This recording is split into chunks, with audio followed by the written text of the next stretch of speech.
Hello guys, good evening. तो कैसे आप सब? आई होप कि आप सब बहुत अच्छे होंगे। और आज सुबह के खाने में बनाया मैंने छोला और मैदे की पूरी।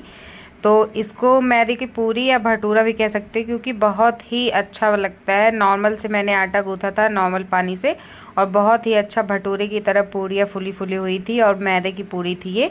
तो यहाँ मैं छोला बना रही थी और सारे इंग्रेडिएंट को रेडी करके छोला बनाना स्टार्ट कर दिया था। और मटर और आलू को पहले ही फुला लिया था। तो इसमें 3 विसल लगा के मैंने चने को उबाला था और इसमें थोड़ा सा मीठा सोडा और नमक डाल के इसको फुलाया था। तो बहुत ही अच्छा चना पक के रेडी हुआ था। और यहाँ पे मैंने इस छोले को बना के इसमें लास्ट में ऐड कर दिया था कस्तूरी मेथी। और यहाँ पे मैं लगा रही थी मैदा, जो कि पूरी बनाने के लिए। और बहुत ही आप देखेंगे एकदम भटूरे के जैसी हमारी पूरियाँ बन के रेडी हुई हैं। तो सारी पूरियों को हमने तलना स्टार्ट कर दिया था। और पापा को लगी थी बहुत ज़ोर की भूख, तो उनको खाना दे दिया था। बाय बाय गाइस, मिलते हैं नेक्स्ट वीडियो में। Take care.